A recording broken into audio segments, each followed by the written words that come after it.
manufacturing vendor, and I have been in this account for last 5 6 years. So let me just show one slide. I mean, it's not a PPT based session, but I will use this PPT to set the context. Okay, just to say what digital transformation is and how it evolved and what are the basics that we need to do. Okay, so this DevOps is nothing but a part and parcel of digital transformation. Without understanding what digital transformation is, you will not be able to digest where it fits into. So yeah, as we all know, world runs on code. So there are millions and millions of code written in each and every part of our life cycle, whether it is in your mobile device or in the flight you fly or in the car that you drive. It's all driven by the digital data and the application. So anything and everything revolving around digital is what makes money or what makes or breaks the system. So it's a survey which was conducted in 2018. It says that 91% of the business they see digital as a sparkling innovation, and without that, you will become irrelevant. So, this is the basis on which most of the companies start adapting to do digital transformation. And in that journey, they do the improvement in their operating margin and also earn the revenue. That is why they are adapting it. And the strategies and the platforms which you want to adopt depends on the industry. And broadly, it is categorized into like infrastructure or the apps that you're running or the data which you're operating. So I will not jump into these topics more because this is not the topic of the day. So it is just a context setting slides. So the objective is again engage your customer, empower your employees, optimize your operation, and finally transform your product. So this is the end objective of all transformation. Like you start focusing on your customer, and then you transform your your product into the best in class, so that you serve the end customer with the top-notch quality product. Adoption of cloud is one of the thing which is kind of a basic necessity in order to move to digital transformation. So the advantage that it provides is, yeah, you don't need to do, it's like your capex versus your operating cost. Like you don't need to invest much on the capex or to build all these things. You are getting everything as you need, and it will also allows you to scale and I mean the agility and the scalability is immense in this area. So then one more thing which is of interest for all of us is this the different model at which we operate. See, previously it used to be on-prem application, so these are the things that you need to take care when you're in an on-prem kind of a solution. From there we moved to infrastructure as a service, which is where the cloud providers start coming in, and then we moved into platform as a service. Now most of the things like S4HANA or Hybris or Adobe or whatever you call it, no, these are available to you as a platform. So you don't need to do any of these things. You need to just focus on your application and your data. The remaining things are managed by your service provider. So as we progress from each level, no, you can see many of the things which we managed ourselves using. So thereby reducing the operation cost. If you see when you are only managing your application and pure data, right, that is where you can be much more productive and focused on your customer. And yeah, just a representation of where the migration happens and from which point the innovation starts. So as you move to platform as a service, you're here from on-prem to platform as a service, right? Then your most of your migration activity is done. Okay, at that point onwards, you will get into a loop of like continuous improvement or innovation. That is where most of the latest technologies and trends in the market that you want to adopt in order to for you to earn that little edge which makes or breaks the system. So you can be at that 90% by doing all these things, but the remaining 10% is the most critical one, and that requires a lot of innovation. Yeah. Coming into the DevOps, I use this slide because this is the slide by Donovan Brown. He is a guy from Microsoft, and this is the most beautiful or the best explanation of what DevOps is. It talks about people, process, and product. And what it is intended to do is enable continuous delivery of value to your end user. So this is one of the best way it has been explained so far. So DevOps is actually the heart of all the digital transformation. So with that, I will just end this slideshow. So this is a continuous like activity. All this process which you see in this diagram, right? It is some way or other we are attached to some of it. Some of people will be working in dev, some will be working in ops, few doing monitoring, release activity, testing. So it's an endless loop, and this is what the essence of all DevOps is. So starting point of all DevOps discussion is to understand this endless loop and also to understand what DevOps tried to solve. So today's session is most focused on what, why, and how, right? Why DevOps is required in for our transformation journey. Uh, what needs to be done in order to achieve that, and why, I mean, how we can achieve that. So these three things are the focus.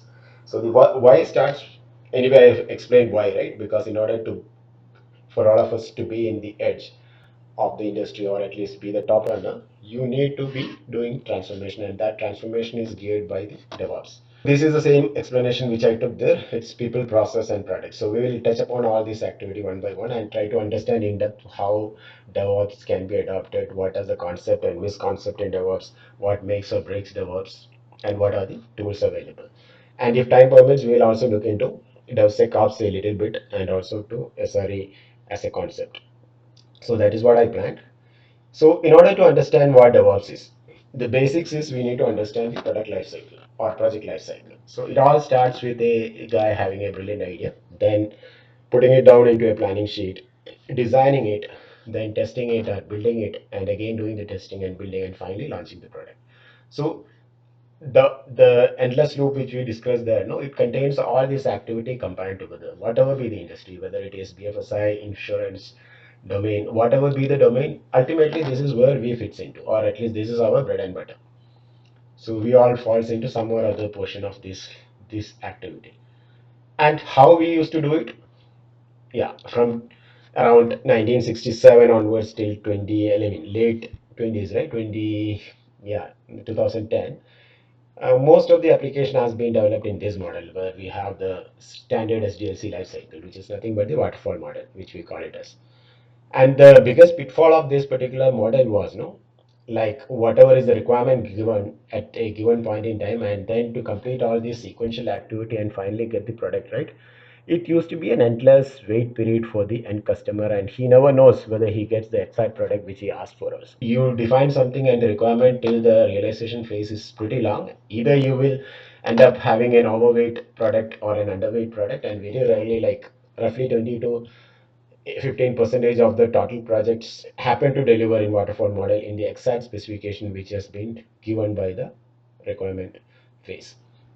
So that broken down, it was not gratifying for us to wait for such a long period to get a product, and it is very high risky, and the risk keeps on increasing as we delay or as we reach towards the end objective.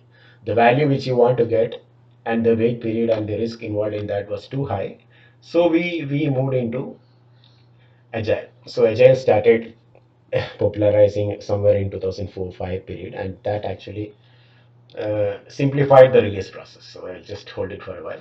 So what happens in agile is you define, you build, you release, and you release each incremental small pieces, and finally you deliver towards the end, so that your risk taking portion actually goes up and comes down in each and every sprint. So you know what the max risk that you face at any given point in time is only up till this level, not like this.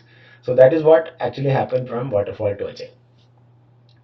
So moving forward, this is like the process part of it, I would think, like how we build the process and what are the other challenges that we face. It's all these walls which we want to break. Old way of working, you have the build, the testing team, the release team, all working in silos. And we need to break this wall. And finally, there is a one big wall, which is like nothing but the wall which you see over here. The agile team throws it back to the ops team, and ops team throwing it back to the agile team. So this is the point at which the thought of like how to resolve or destroy this wall came into picture, and the DevOps came into discussion topic. Yeah, this is what I told. So you can recognize this figure, right? And we can never say who is sitting at this side and who is sitting at that side. It can be, if it is a release day, then this is the production team and this is the developers. Yeah, no, this is the developers and this is ops team. And if it's a normal day, this is the ops team and this is the developer sitting. They don't take responsibility of each other. It can also be connected between BAs and testers or testers and dev. Until and unless it is your problem, nobody is going to come and help you. And ultimately, you all will sink. So this mentality is what we want to break down. And that is where DevOps came into picture, wherein we want to combine both Dev and Ops together so that we can achieve this end objective.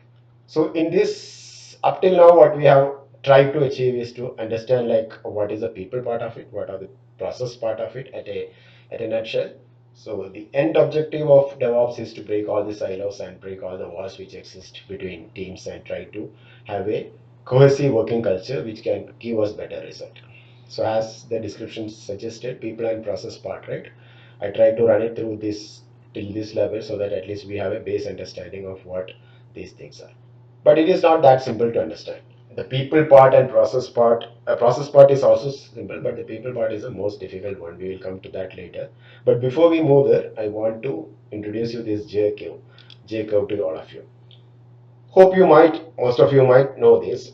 This is the thing that you all want to understand when you get into any change process, be it software development or is it a process change or a BPO change or whatever it is, there will be a period of disruption. And that period of disruption, how much ever you can minimize is where the success lies.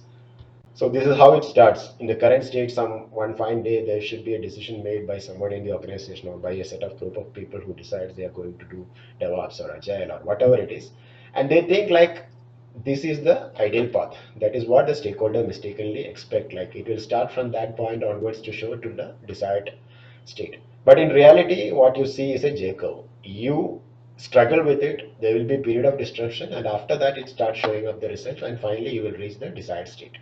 And what you say in the in between, see in between is the dotted line, which actually is the best possible scenario if the stakeholders are good enough in communicating and giving proper education and also doing the proper assessment of what you want to achieve in each checkpoints, right? Then this is where you can minimize your disruption period. The point it get into this area, then most of your changes are not feasible or not good. So you need to understand this whenever you are jumping into any change process. You be prepared for a initial dip, and then only you will be able to see the result. And this period is what you need to survive, or you need to be preparing for. Let's move on. Sorry, I did not time it properly. That is why you see the lag. So this is what up till now what we told with DevOps and Agile combined together. It is fully geared up into kind of an operation model which gives you the better result which you want to achieve. So now let us. Yeah, there is one more thing which I want to show here. So this one diagram shows what we try to achieve till or what is the kind of things which we want to achieve in terms of the ops and dev combining together. So what they we want to do is there should be a proper communication, collaboration, and integration between the dev and ops guy. This is most critical for the success. This guy is not going to come over here and this lady is not going to come over here. They need to just collaborate and work together is what DevOps says. They have to collaborate, they have to integrate, they have to communicate. And this is the whole essence of DevOps as a whole. So coming to our people and process part, so now we know in the people area what are the things which we want to achieve. It is like we want to have a communication, collaboration, and cooperation achieved between the different sectors of people who are working in ops and dev, and that is the key for success for this DevOps transformation. Yeah. A little bit more into the people part. Okay, here you see in the first part the agile fixed actually the requirement phase of your problem where the requirements are much more clarity given to the developers and developers work on it, and finally this is the area where we want to fix the dev and ops part. So these two things combined together almost solved most of our problem statement. Now, this is actually a team who works on a Scrum delivery. You look at the faces, they are all happy, they are all working together, they are all like well geared up to give frequent changes to production. Who are these people? These are people who runs the show. They are in the fire, they are containing the fire, they are ensuring the vehicle is running, they are ensuring that things are going and the customers inside the bogies are also reaching the right destination. So this is the basic thing, like once you understand the root cause of kind of problems they are facing, no, it will be easy for us to collaborate and work. So this mindset need to be there. And I put this diagram to avoid the misconcept. This is if imagine what happens if this vendor decides to do DevOps and they think like DevOps is nothing but ops doing dev work and dev doing ops work. Then what happens is this chef has to sit in the front office and the front office guy need to cook this dish for the next day. And this will not give us the end result what we want to achieve. as we said, right, the end objective is not person A doing person B's work, but it is more to deliver value to the customer. And this is much more relevant in this area because you see, these are all ops people. Even in the ops area, you cannot even think of person A doing person B's work.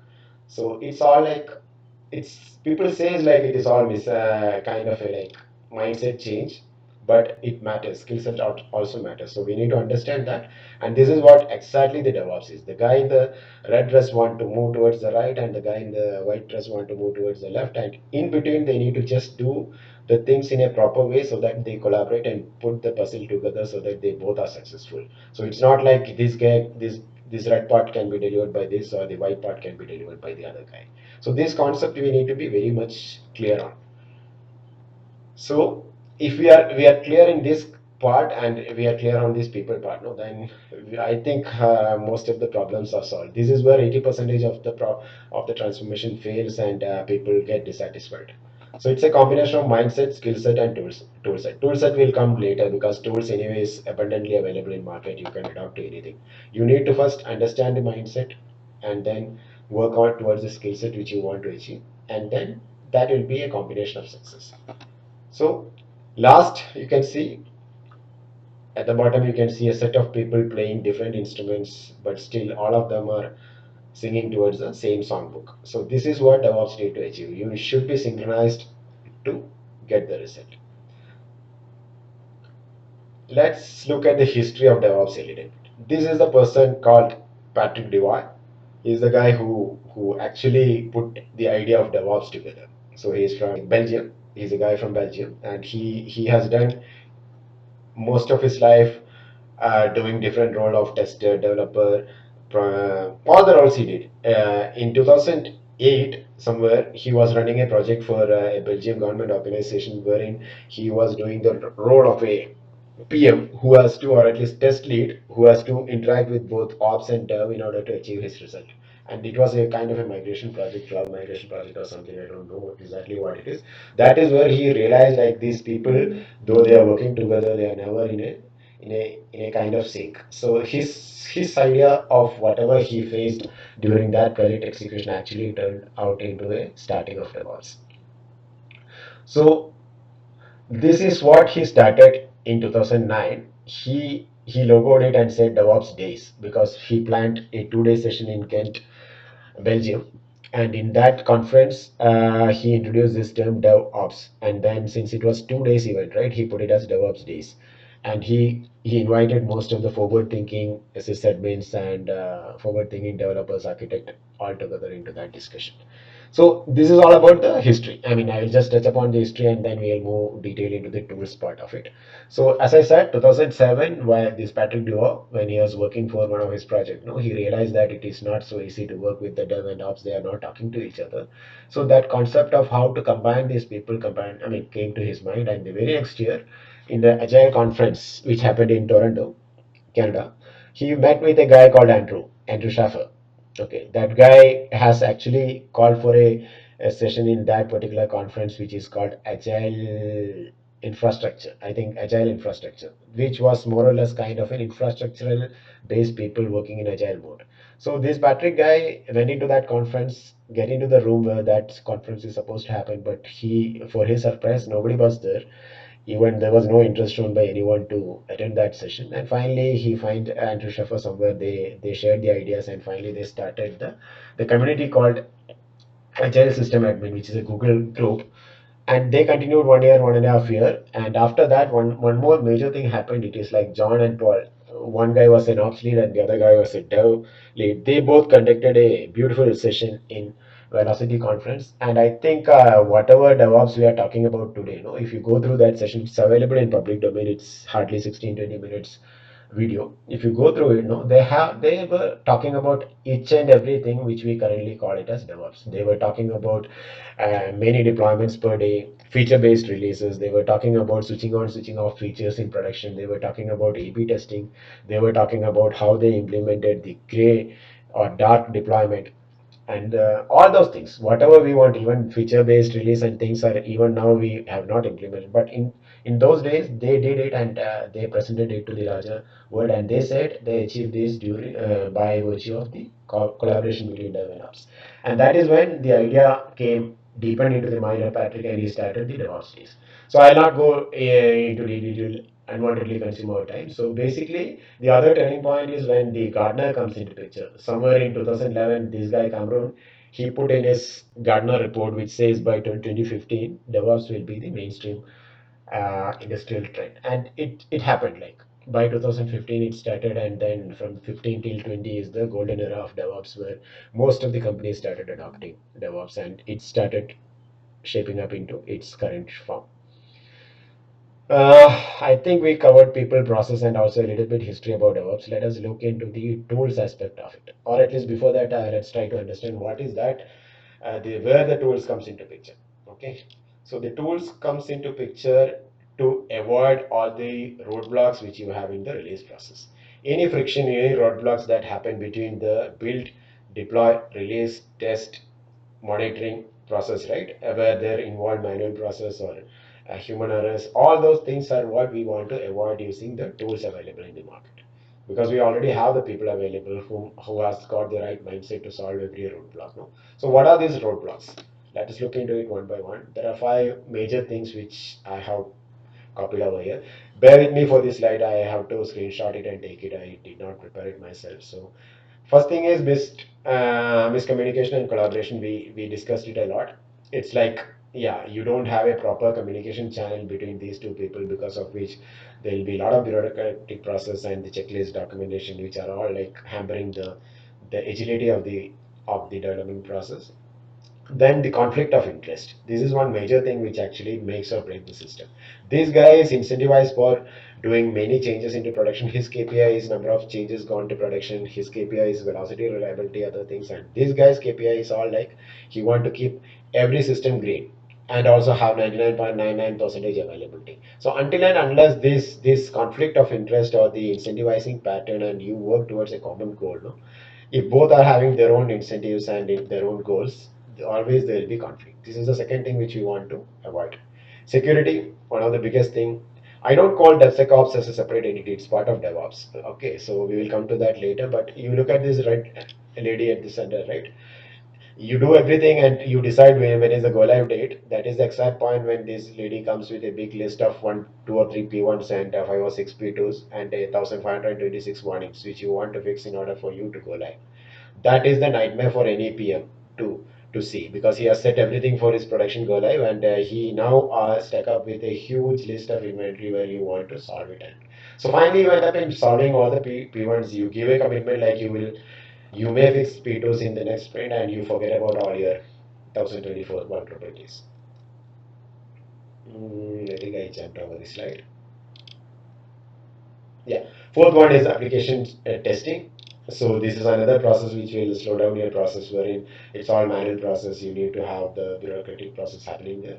And the last one is the way you provision your infrastructure or do the application deployment. So if it is manual part, right, it's very difficult to roll back to the old state if you are doing it one by one manually. So you also need to have a process in place to avoid all these manual tasks, whichever can be automated.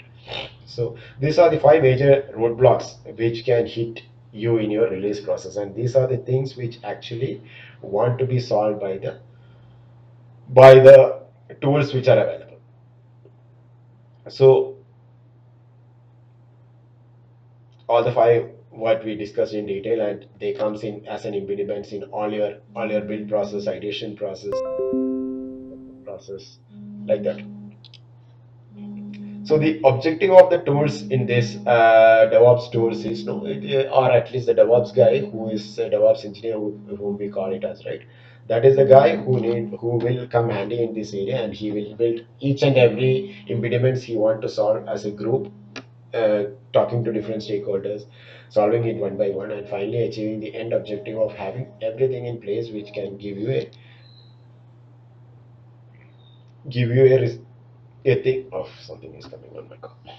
Okay, so this also started a new trend in the industry. Like a guy, I mean, it was never envisaged by any of the people who worked for the DevOps in the initial days, no? It's a kind of a role called DevOps engineer. So it was never there on the books or never there on the DevOps days discussion or anything like you need to have this role to implement DevOps. But practically it happens like that. Like either one of the ops guy will put himself into the DevOps role or a delivery guy will pitch in and do the DevOps role. But literally a kind of a role which we call as DevOps engineer evolving. Or you can also hire directly a DevOps engineer from market and do it. So I tried both. I tried to groom a guy from the ops and do a delivery, I mean DevOps engineer role, and I tried to also hire a guy from, train a guy from ops to do this activity. Hello, am I audible? Yes, sir. Right. Yeah. Yeah. Yes, sir. Because of the pin drops and this kind of calls, right? You go and finally you realize you're out. Okay. Now, what I said is, okay, we in our approach, we tried both approach. We tried to groom one guy to DevOps engineer and the other guy into, later we also try to have a dev guy getting trained himself into DevOps engineer. But there also you have to come back to your basics. When you do that, you are indirectly what you say franchising to the idea of like your disruption period will be high because you have to learn a lot or that guy has to learn a lot in order to achieve the result what you want to achieve. And the other thing that is most bothering is the kind of trends that happened in the demand for DevOps engineers. If you look at the kind of job market surge that happened for this particular skill set from 2010 to 22, right? It has actually killed the market by taking a big percentage of 15 percentage in the entire IT industry. The job opening were for DevOps engineers. So you can imagine the scale at which these guys are now evaluated in the market, right? Remaining, what you say, 85 percentage is the combined DBA plus testers plus developers plus PMs plus Scrum Masters all put together. 15% is a huge share.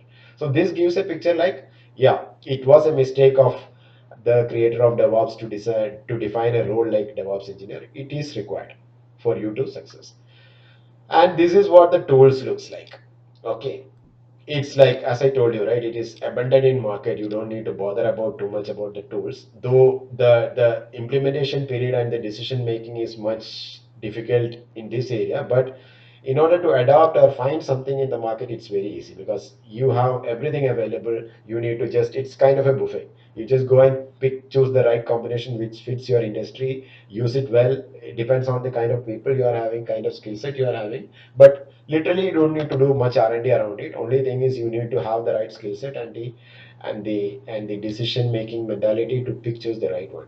So each and every area we have its own products. Like for the planning, yeah, we have all these kind of tools available, collaboration tools and planning tools. Then we have the development tool, which is mostly, yeah, development tool. It all starts with your your code repository. Then your what do you say, archivals like your Nexus repository or your Docker Hub, or where you put all your repo files. Then this is your Jenkins, is the famous guy who sits over here. This is the guy who does most of the build activity in the digital world. And then the deployment part, or build and deployment tool, which is Maven and Gradis and other things. Coming into the testing also, these are all the tools that available which can help you to do your TDD, BDD, or automated testing, or whatever you call it as. And then finally, release process I just skipped because it just went like that. Yeah, this is the release tools, and finally this is again the operation tools. Again, this is something which is like becoming more and more focused now when we move from DevOps to the next level, where the focus is more because we are done with the agile, we are done with CI/CD part. Most of the companies has done. The focus of most of the company now is to have a reliable system, and the reliability comes when operation team become much more intelligent and they implement much more intelligent tools around them. So this is where the focus from now till next 5 years will be there for each one of us. Like we already started with App Dynamics, Splunk, Dynatrace, Kibana, Grafana, Prometheus. Every other tools are available there in the market, but it is for our interest to pick choose the right one and just stay ahead of the market and start experimenting on that and making use of them in the best possible way. Coming to the DevOps engineer, why that role is so specific? No, this slide gives you the answer because it's a kind of a role which is not so easy, and that is the reason it is the trending in the market as well. If you ask me, these are the things which previously used to be done by another set of people. Say, if you look at the sysadmin part, the virtualization part, or the networking part, all this has been done by the sysadmins or kind of an ops centric person in the past. And the other part, like your coding part, your scripting part, your automation part, and your some of the testing part, now these were the dev side of it. And security and the soft skill, we can just park it for now because it's not. Yeah, security mindset you need to have, but you cannot be a DevOps engineer, cannot define security for now. But at least you should be aware. So this much combination of skill set is very difficult to get, or anyone to say like, okay, one of the guy who is doing development can come and pick this activity, right? It is that is where it fails, because the skill set need by itself defines the role as a separate entity. And in any transformation, this guy is a key. So that's, I think, overall in a nutshell, like what we want to achieve in as a DevOps transformation journey, where we want to have rapid deployment, reliable deployment, scalable deployment, improve collaboration between the people, speed of delivery, and a kind of a secure system. So security we will touch upon a little bit later, but in a nutshell, this is all what DevOps vouch for and what DevOps want to achieve. It's a collaboration plus the toolset plus the the agility at which you want to deliver changes. And how this DevOps is evaluated? Yeah, basically these are the five ways of evaluating a DevOps evolution and see whether which companies falls into which stages, right? It all starts with stage zero, where you want to at least have all the monitoring and the deployment process and the testing, reusing of your testing things, and a kind of a configuration management, everything in place before you think about moving into step one. So if you are in your DevOps journey, first ensure all the stage zeros are set in your organization. Then start with normalization, standardization, expansion, automation, and then finally self-service. So how every year, I mean, this gets evaluated with all the companies and see where each company stays in the term in terms of maturity. And I just extracted the latest report of 2021, which is called as the DevOps status report. It says, or at least it is a good news for all of us, because we are not far behind. Okay, most of the companies around the globe is still in the mid range only. There is a very little percentage of companies which are niche companies which are in the higher range. A higher range, when I say, it is in that fifth stage where the self-service activities are happening. If you see here, right, security comes into picture as part of the operation in the stage 4 and stage 5. Here you can see security policy configuration, because nowhere before there is high emphasis on security. It's all the final stage of security, but here in the last two stages security comes into picture. So whoever has moved in from DevOps to DevSecOps mode of working falls into 4 and 5 categories. So majority of the companies still falls into this mid range. And in the mid range, since it's a vast mid range, right, they have bucketized into three: low mid range, mid range, and high mid range.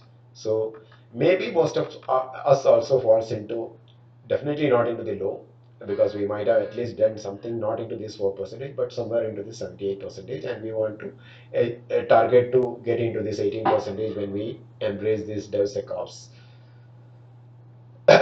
Okay, this is a slide I just kept because I thought I will talk about transformation in this slide, but since I got the other slide, I'm just keeping it. So this is overall minus tech DevOps is. Okay, and we will, as everything is now covered, like people, process, product. You see the endless cycle with all the products combined together. And also in this diagram, one important thing that you need to note is, no, there is always a possibility for ops itself doing everything. Like if you find something inside the ops realm which you can fix yourself, no, you don't need to throw it to the dev team to put it into the backlog and do it yourself. So this diagram slightly got turned into this kind of an arrow here, which depicts like, okay, if you find something improvement ideas, no, you can start deploying it and then monitoring it and then refining it. And similar way in the dev side also, if you find any automation ideas which you don't need to deploy to production, but you can start using it within the team, no, which will improve your automation strategies, you can do it. So now let us also try to talk a little bit about security.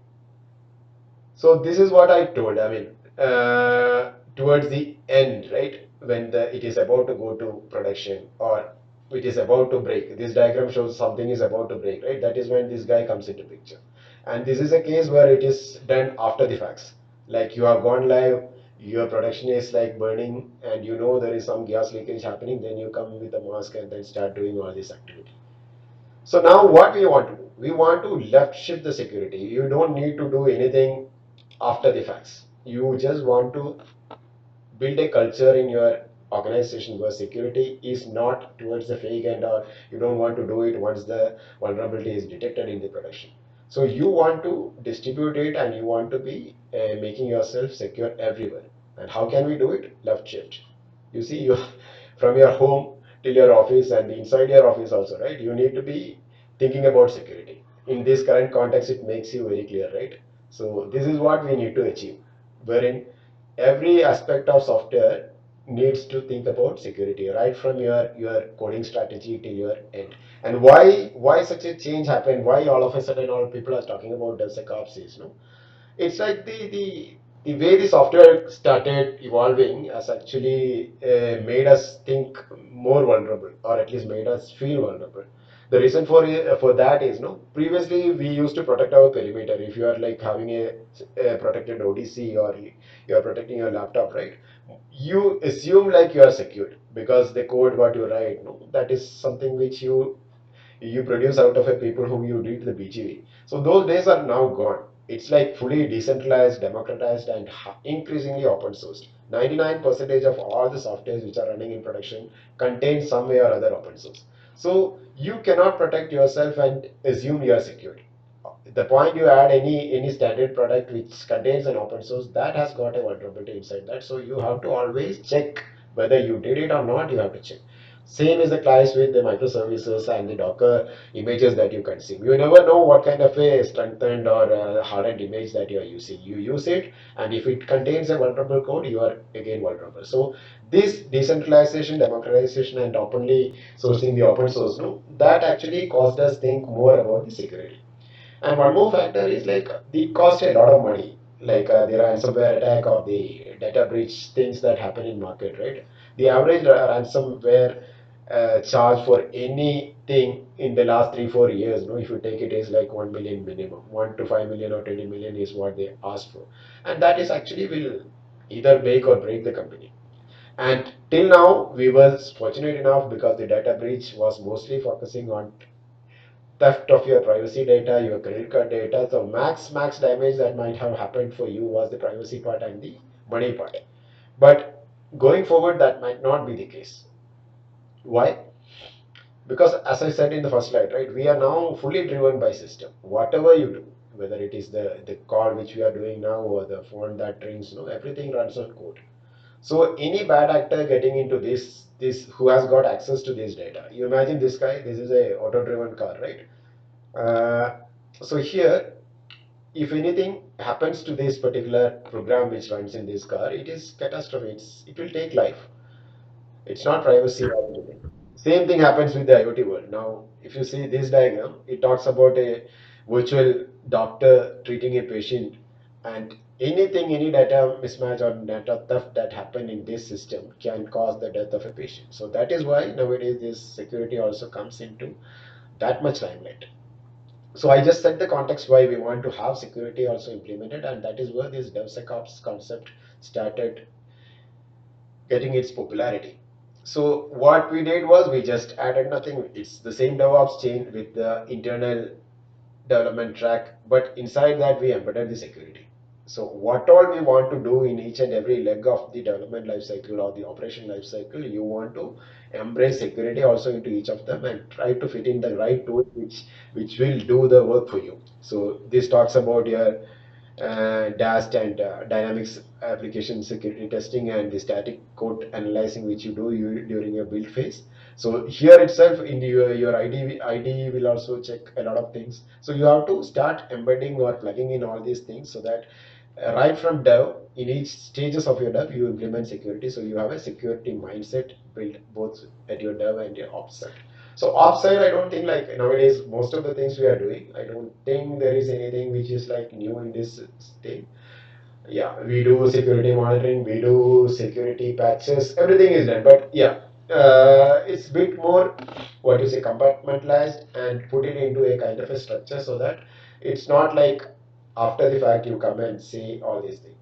And like what we show in the other slide, right? What is the tools available in the market? You can see a hell plethora of tools available. In what you see in this gray line is the DevSecOps tool set.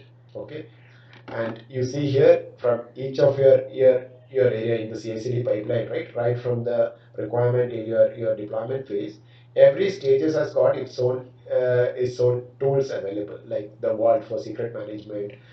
What all I am in GitHub where you do the build part of it. Here's Chaos Monkeys and other things which does the production kind of a, like whenever you're deploying anything to production, the Datadog, all these things are in the production side, and these are all in the starting phase of.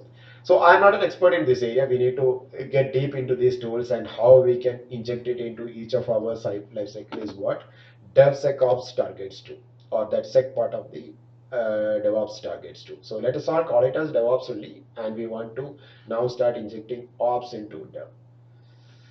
So I think that is what I plan to discuss here as part of a common understanding, and then we will open up the discussion for like how we implemented, what we implemented. What next? What next is like you see here another set of group opening up here, right? It is the next trend in the market, which is like SRE. SRE is not a new trend or anything. It started in Google way back in 2003 or 4. They have been doing it secretly, but now it is more or less put into market as kind of a strategy, or at least kind of a development methodology which you want to adopt, or operational methodology which we want to adopt. We talks about SLA, SLO, and SLIs, which is like the common context, and something about removing toils, surrender budget. A lot of concepts are there, and I have put it together, but it's not in a slide format where we can walk through, and I don't also have time to do it. But just want to tell you, like this is the dev part, this is the ops part, and this is the SRE part. So when you see SRE, right, they don't touch into the delivery dev roles at all. They are kind of a like SWAT team or a Marines, or what you say, the commandos, no, who themselves came out of the ops team with a high automation mindset. So they work towards the automation of the operation activity. So CI/CD and DevOps used to be more focused on the dev side of it. Now the focus is on the ops side. That is why I told the monitoring part, the continuous monitoring, the tools which are there in the and the operation part. Now that comes handy into next 3-4 years, wherein the SRE will evolve into its full shape. So our next evaluation or evolution is like we have to implement SRE. I mean, not SRE, DevSecOps in its true sense. That sec part also have to get integrated tightly to our CI/CD part, and from that point you need to jump into SRE. So this is all what I want to discuss or share in this call. So first of all, this is Miles. Is it possible to share these slides? They're really good. I will share it after this call. Okay. Yeah. Hi, this is Pawan here. I think you covered this very, very well, Arun. I'm like, and like what Miles mentioned, it would be really good to have this video, Yeah. because I like this presentation style more than just running through slides. So this is really useful. Thanks, Pawan. I actually invited Pawan Katha just in order to get the feedback, because I never know, right, whether we are on the right track. It's all conceptual ideas, right? There is no DevOps Bible as such available. It's all the understanding that we have, we can put it together, and the experience that you have in the past, which makes or breaks this. So that's why I invited him also to at least have a overarching feedback shared. No, I think this was pretty good. And just by introduction, guys, I lead the DevSecOps practice for all the European clients. So hence, I think in our past interactions with Arun, we had a very useful conversations on a topic like SREs and DevOps, and hence I've come in over here. But yeah, Arun, I think this is very good. Thank you. Do you mind if I ask a question? Yeah.